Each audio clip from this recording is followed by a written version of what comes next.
આપનું પુનઃ સ્વાગત છે। તો સમાચારોમાં આગળ વધીએ।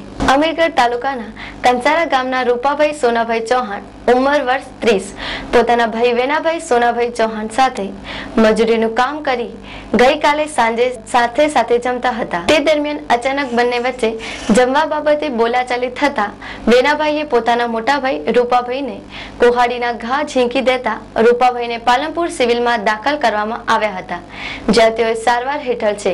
આ બાબતે હજુ સુધી કોઈ પોલીસ ફરિયાદ થઈ નથી। વધુ રૂપાભાઈના પિતા સોનાભાઈએ જણાવ્યું હતું, કોઈ ને ખાલી ખાતે બે લેરોણા છે, બીજું કોઈ નહીં। એટલે કોણ લડાયા? બે ભાઈ। બંને ભાઈ। અચ્છા, મારનાર ભાઈનું નામ શું હતું? વેનો। એટલે ખાલી ખાતા જ લડાયા? હા। કઈ જગ્યાએ ઝઘડો થયો? ઘરે જ થયો। તમારું નામ શું? હોનોભાઈ। તમે શું થયા એમના? બાપો।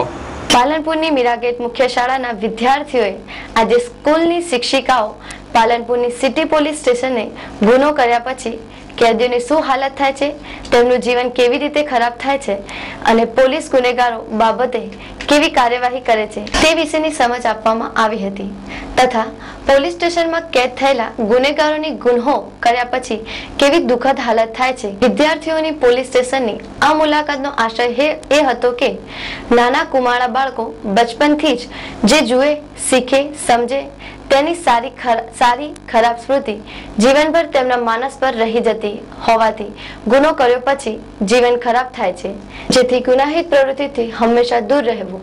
મુખ્ય શાળા મીરાગેટ પાલનપુરમાંથી ધોરણ 7 અને 8ના બાળકોને લઈ પોલીસ સ્ટેશનની મુલાકાત માટે અમે આવેલા છીએ। બાળકોને પોલીસ સ્ટેશનમાં શું કાર્ય થાય છે, શું ગુનો કરીએ તો શું સજા છે એ સમજાવવા અને અંદર પોલીસ સ્ટેશનમાં ગુનેગારોને કેવી રીતના રાખવામાં આવે છે એની સમજ આપવા માટે લાવ્યા છે। અને આ પોલીસ સ્ટેશન જોઈને બાળકો ભવિષ્યમાં એવા કંઈ ગુનેગાર ના બને અને સમજે કે ગુનો કરવાથી શું સજા થાય છે, આપણા જીવન પર શું અસર પડે છે એ સમજે અને જીવનમાં ઉતારે, એટલા માટે પોલીસ સ્ટેશનની મુલાકાત લેવા માટે અમે આવેલા છીએ। આજ રોજ પાલનપુર ટાઉનમાં આવેલ મીરાગઢના પ્રાથમિક શાળાના વિદ્યાર્થીઓને પાલનપુર સિટી પોલીસ સ્ટેશનનું જોવા માટે બાળકોને લાવેલા। એમાં બાળકોને માહિતી આપવામાં આવેલ કે કોઈ પણ માણસ ગુનો કરે તો એને કેવી કાર્યવાહી એના વિરુદ્ધ કરવામાં આવે છે અને લોકઅપમાં કેવી રીતે રાખવામાં આવે છે। એટલે આ માહિતી આપવાનું એ કારણ કે નાના બાળકોને શરૂઆતથી એમને મગજમાં એક ખ્યાલ આવે કે આપણે બને ત્યાં સુધી કોઈ પણ પ્રકારનો ગુનો કરવો નહીં। પાલનપુર શહેરની કીર્તિસ્તંભ બ્રાન્ચ 2 કેન્દ્ર શાળા નંબર 2માં શિક્ષક તરીકેની ફરજ બજાવતા મફતલાલ ધર્માભાઈ રાણા કે જેઓ પાલનપુર દિલ્હી ગેટ કોટવાળી શેરીમાં રહે છે, તેમનો વિદાય સમારંભ રખાયો હતો।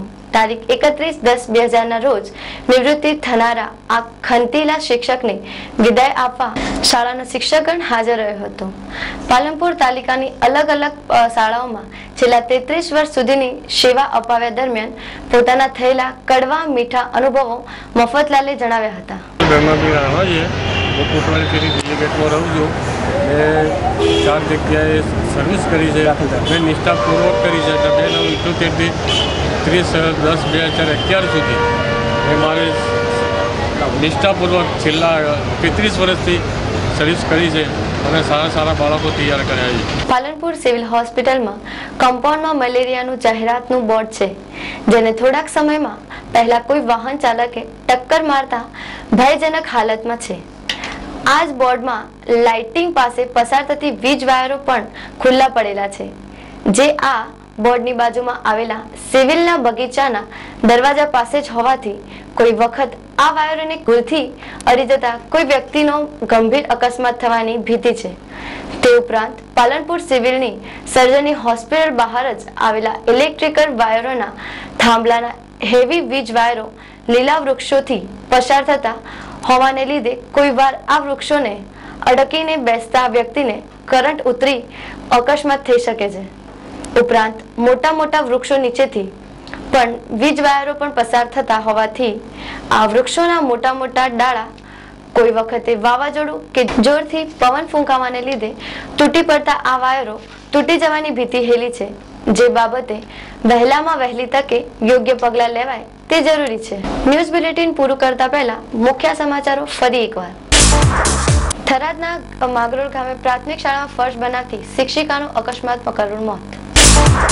પાલનપુરમાં નગરપાલિકા દ્વારા સફાઈ કામગીરી હાથ ધરાઈ. અને પાલનપુર વીજ ફાયરોનો ખતરો. તો આ હતા આજના મુખ્ય સમાચાર.